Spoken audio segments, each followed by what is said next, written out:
Hello, everyone. I hope you are well.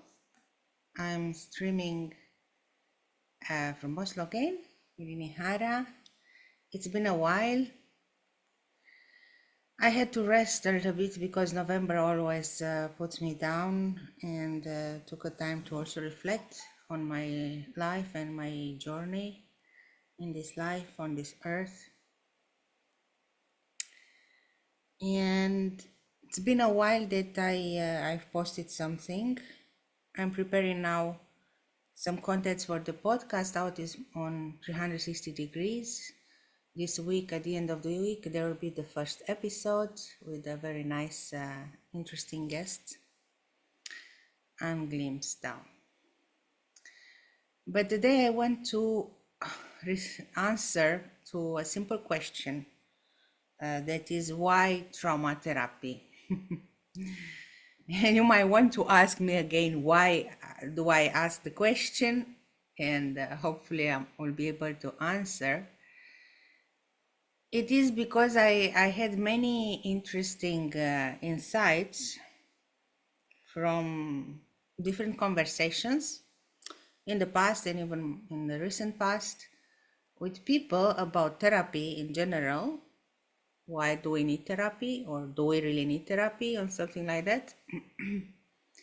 And then when I start to speak about trauma, that is one of the hot topics of these days and quite a topic that interests me a lot. People look sometimes a little bit like, what are you talking about? I'm not traumatized. I don't need trauma therapy, right? And I also had some situations with some people that came to me because they are in critical moments in their life. People who are sick or severely sick, like some have cancer, some have quite serious symptoms of PTSD and other diseases, to call them like that, or manifestations of discomfort, of poor health in the body. And they came because they thought, oh, let's try also this. Maybe this time it works. Maybe this time it helps, right? It's funny how people only get to the root of what's happening to them only when they are in really critical situations that feels that there is no hope anymore, or that everything is too difficult to cope with. And in other situations with other people, I had a very recent situation with a lady in a workshop.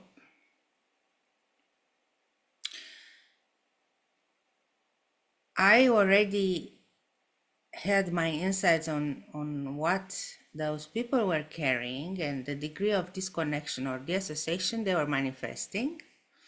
And I just tried to explain them this about them, because I know that many people would prefer to sugarcoat what they observe, or to choose the round way, instead of going straight and saying things as they are. And unfortunately, for those people who are not ready to hear the truth, or that are not willing to do so, I'm the no bullshit person that says the things as they are. And this sometimes, of course, disturbs, and they actually can feel like, oh, what is she saying? She wants to offend me. She speaks this about me and blah, blah, blah. When actually my intentions are good, and it's just my way of saying, get real and get back to yourself and start to work on everything that you carry. So start to understand why certain situations happen in your life and why you are in this state. Why you are projecting, because the funny things, funny part of the things, or situations like that, is that those people who don't want to listen to the truth, they will rather project anger and fear on the other that tries to open their eyes. So all these situations, as usual, as I am a reflective person and I like to learn about myself and about the others and how people think and how they behave and why, brought me again this question that is not a new question. It's been quite, let's call it a recurrent topic. Why trauma therapy? And it's somehow interesting also for me to observe that nowadays trauma is everywhere in the mouth of many people. There are many different modalities and methods nowadays to work with trauma.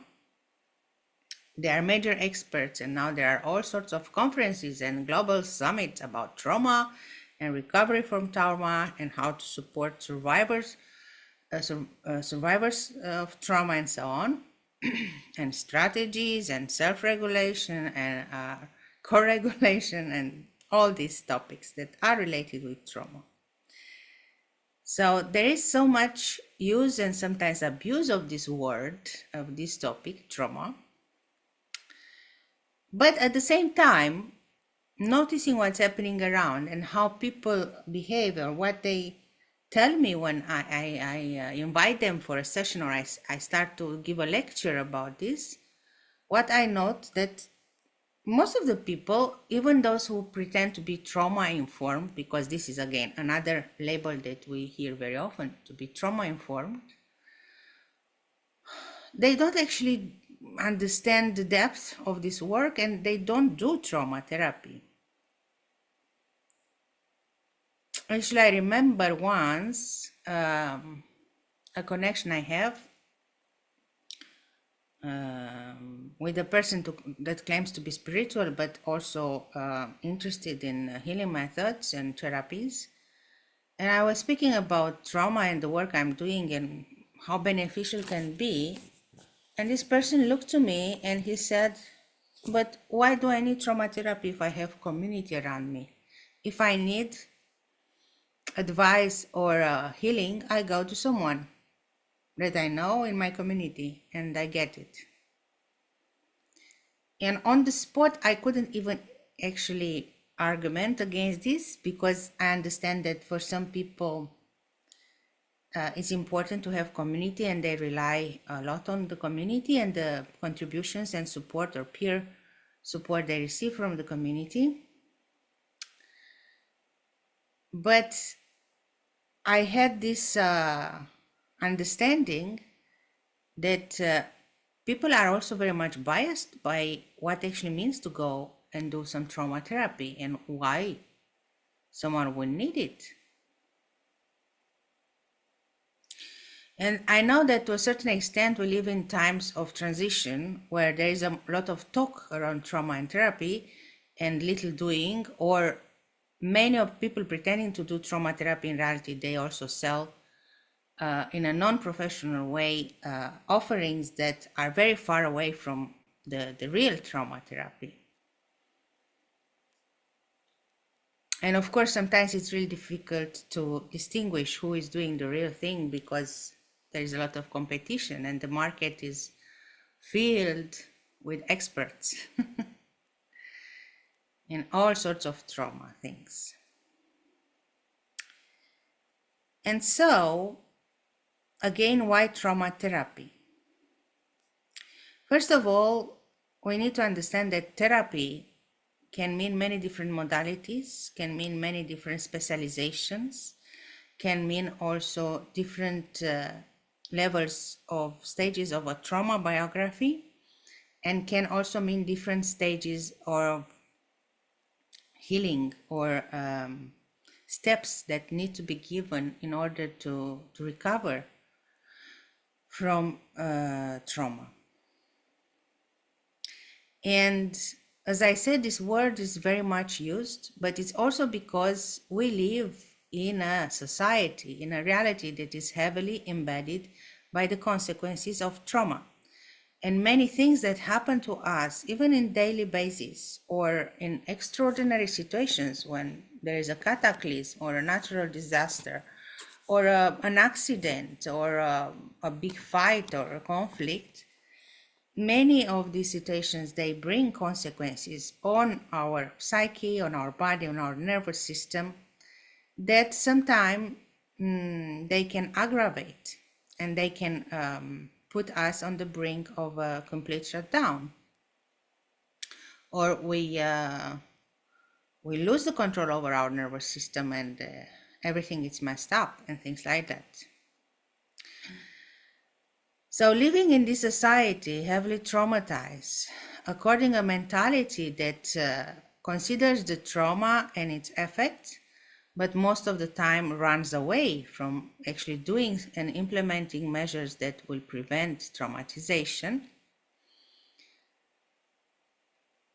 The answer to this question, why trauma therapy, is very simple.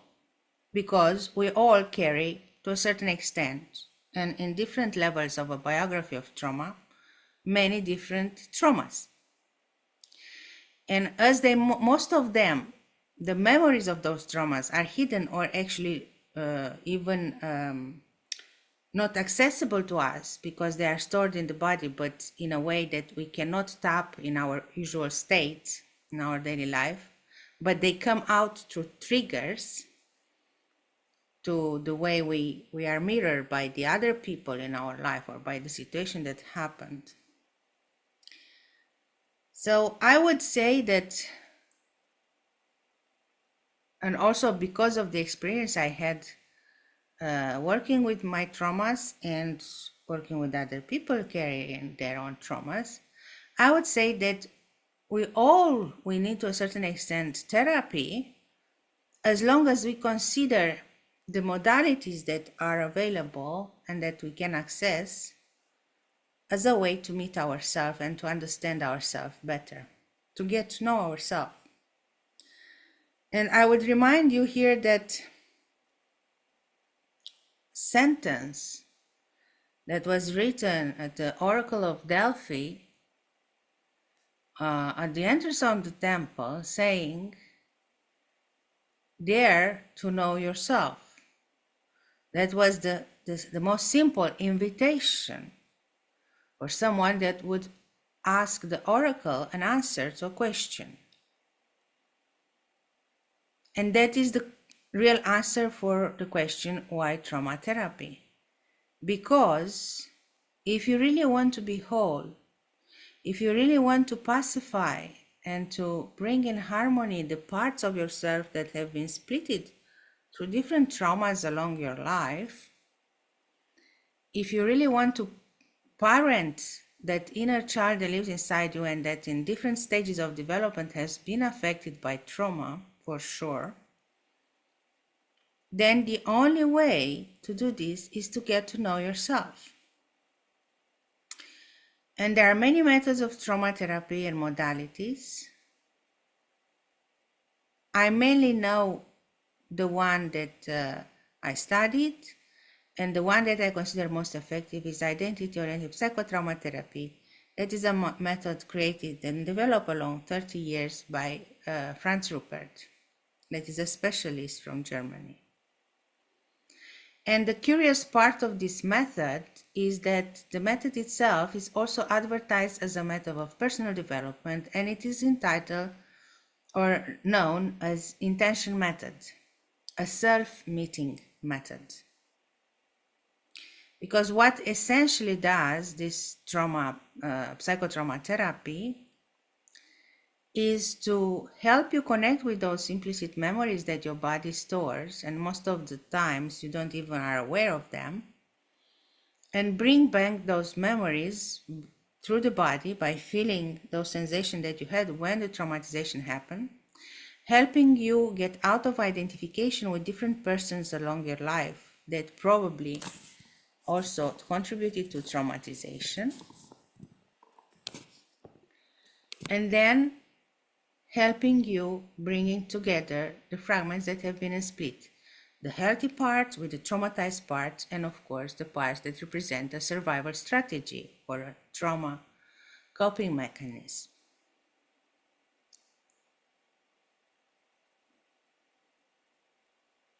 This is trauma therapy in its core. It is a tool that helps you reconnect. You reconnect pieces of a puzzle that has been fragmented because of traumatic events in your life. And most of the times, if you would look back to your life, like on a big canvas that you need to paint, you will see that on that canvas there are blank spots, missing parts. And those parts are so important, first because they are hidden. They are not visible to your consciousness, but they come from triggers. When somebody triggers you with a certain behavior, or an accident leaves you unconscious for a while and disconnected from the body, or you have a surgery that does the same, those events will trigger, will bring out those memories, and they never come as a whole package like a well-wrapped gift. They come in pieces too. And so to this respect, to be able to make sense of those pieces that are missing on this canvas that you are painting along your life, you need a tool, and you need someone that has specialization and studied this method and tool and knows how to use it to support you, to guide you into a process. And in general, when I speak to people about this, I also find another situation or concept that is misunderstood most of the time. Because also there is a lot of speaking around healing. Because of course, with trauma work or a trauma method of therapy is supposed to help you heal, recover from your trauma patterns of behaviors or symptoms and become whole again. Have your own will and identity in a healthy way, sustain it on long term in a healthy way. But this healing as a process, or in terms of what the effects on the body or your whole life and reality are, is also a word that is very misused and abused, and to a certain extent also misunderstood. And I often see those people who claim to be highly spiritual and connected to the source or spirit or other entities and realities to feel very comfortable to speak about healing and how much healing they can get from a session or another, or how much healing they can actually provide through their own understanding and practice. But in most of the cases, I also feel this notion of healing for them, it's always still something that somehow doesn't rely on a full connection with everything that is inside the body and the psyche, and on the full recognition of what needs to be done to bring everything to wholeness and to recreate the puzzle and to bring back the missing pieces of this puzzle. And I speak this because I have many stories, including my own, because I also had my stages when I thought that I was receiving healing, but actually I was mostly re-traumatized, or in any case, what I was receiving, it was mostly a projection from a person that thought that was entitled to give me something or to create space for healing to happen, but then I was misled. So based on this and based on my observation of what people testify around all this healing that happened to them, I understand that it's very difficult to convince people that healing only happens when you really reconnect very intimately and with full courage. Because this reconnection most of the times is very painful, and most of the people, they run from pain. They would prefer a blissful experience, but that is just an illusion. It can be actually an avoidance or a survival strategy to keep the disconnection ongoing. Disconnection. because this is the trauma split essentially, right? So, in my perspective, if I have to speak about healing or recovering from trauma, I would say that this is never possible until you don't confront yourself in those intimate parts and you recognize the sensations and the emotions that have been triggered when trauma happened or they are still alive in you. And I had healing sessions because I give healing sessions even without trauma therapy. But I'm always aware that during a healing session, there is always a mechanism of trauma that is activated. And I became aware of it. And I try to follow and to create space for the healing to happen. But first, I guide the person to reconnect with something that is important. And I had healing session when people, for example, in a womb healing session or a sound healing session, which can be extremely deep, and where most of the traumas that are stored, for example, in the womb for a woman, are accessed, and sometimes we only access very superficial layers, but we can imagine how many other layers are beneath it.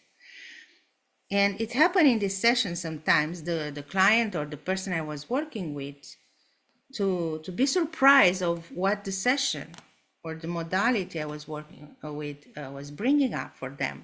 It was something unexpected. They even didn't know that sensation or that feeling was there. And once, not very long time ago, I had actually a person that was extremely surprised to notice fear coming up. And it happened quite quickly after I started the healing session. It was a sound healing session. And I already knew this person because she already had other sessions with me, also with other modalities. She never had IOPT though, or trauma therapy, because I think she's not yet ready for that method. She's not yet ready to reconnect. In any case, in that session, to my surprise, the person said, "Oh, I am so fearful. I didn't know I have so much fear inside the body, but it feels like I'm fearful that I can get out of the body." And this was a comment that brought surprise to me because from my previous observation on this person and the way she usually reacts in healing sessions, her normal pattern was already a disconnective one. She was already somehow in survival mode and out of the body. So I could identify through her testimonial that what she was considering a fear of getting out of the body in reality was the opposite. It was the fear of keeping touch and staying inside the body. And when this happens, it means that that body, that precious body, has suffered something very big, where the disconnection or the association is really like they became the norm. And so there is fear. The body, the mind, the heart reacts with fear because it's not usual to try to connect, to get back to that pain or to the grief and shame that might be under the fear and so on. And this is just one example, and it's not the only one I could give. The psyche is extremely creative, and I could notice from the different case studies I work with along the path I chose into these healing arts or therapies, that the psyche is very creative even in terms of survival strategies, and creates all sorts of mythical ideas and characters and practices that support this disconnection, because it's difficult to reconnect and it's difficult to stay in the body when the pattern, the norm, is the disconnection. And I could give many examples, but I only give two. So one survival strategy that I often see in the spiritual reality, in many people who suffer of this common pattern of disconnection, is to go into the idea that they are channels of higher and wider energies, channels of the spirit or of ascended masters or all sorts of other entities. And then they start to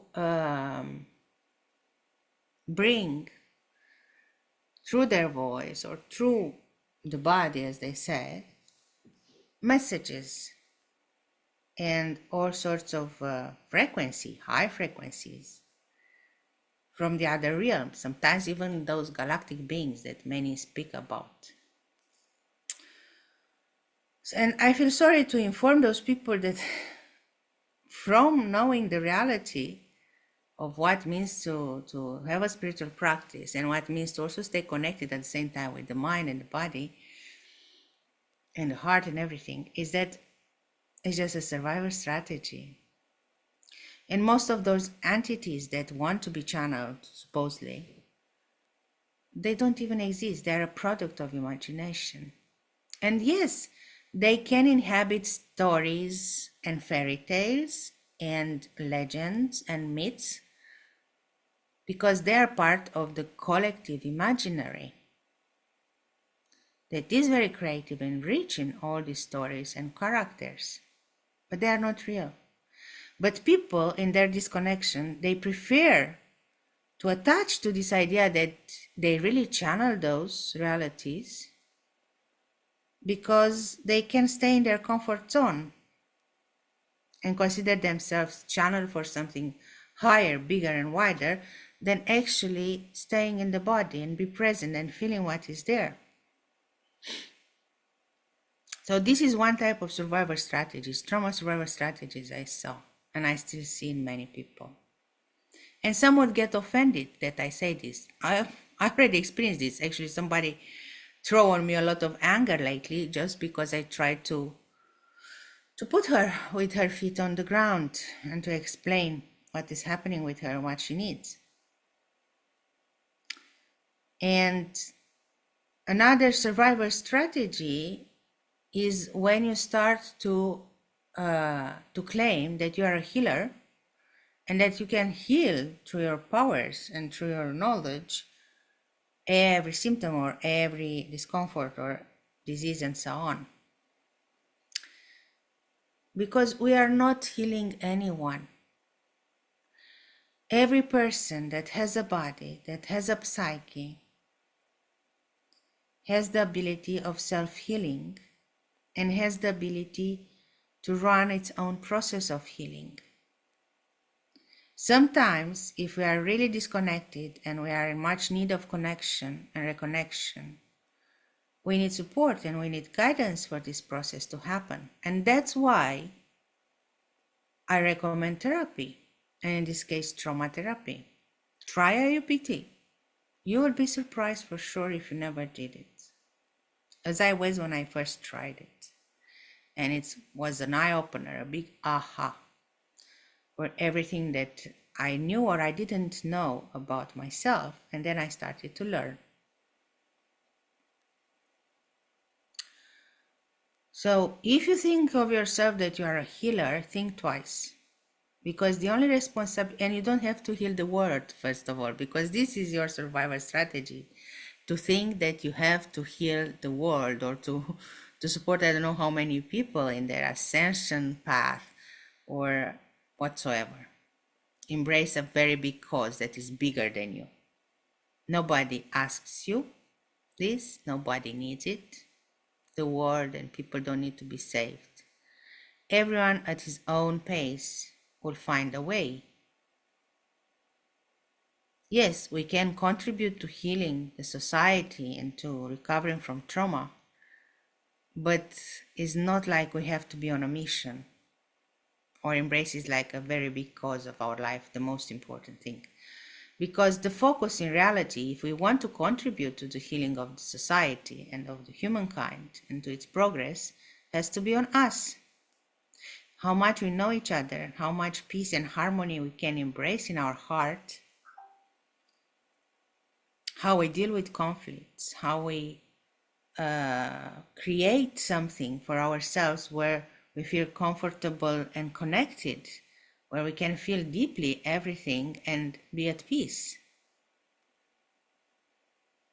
where we can assume responsibility for our situation, for our healing, for our own pain and processes, and not for the others.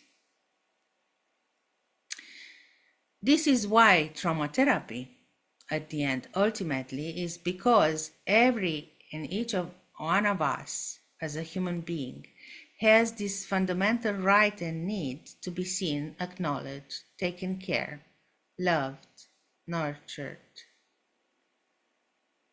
But as adults, we have to assume responsibility for the self, for giving this attention, love, and praise and nourishment to ourselves. And understanding that the past is the past and what happens is there and it might still be inside the body, but we have the ability to recover and to make progress instead of just keeping stuck in a survival mode. Ultimately, the purpose of life is to be happy and to thrive, to feel that life has a meaning, that life is beautiful and being alive is a right, but also a pleasure. And it stems from reconnection, from understanding and acknowledging everything that has been and everything that it is, and find paths towards resolution and recovery in case there were many things that affected us in a negative way and that created that puzzle. Because ultimately, on the path in our life, our main mission is not to save the world or embrace, I don't know what cause, very important cause, but is to create that painting where there are not so many blank spots anymore and where there are many colorful lines and shapes that describe a vibrant living and way of doing, where we can assert our will and say, yes, I want to do this, I want to do that. I feel healthy, I feel stable, I feel at peace. And I feel loved because I know how to give love to myself and to that little child inside of us, inside myself, inside yourself, all these little children that we carry with us, and they need our attention. Because ultimately they are the only one that needs saving, not the world. So think about all what I wanted to share with you today and reflect. Don't reject because you want at all costs to embrace a cause and be spiritual and highly motivated on your path. Reflect. Reflect. Bring back those memories, bring back the split, and work towards healthy reconstruction of your identity. I hope this small lecture served as a reminder why trauma therapy or why therapy in general. There will be others. Nowadays, I also start to reconfigure a little bit my own approach to therapy and healing. And every time I have a moment and I want to share my thoughts with you, I will do it again. Stay tuned, subscribe to the channel if you didn't, if you like my content, and see you.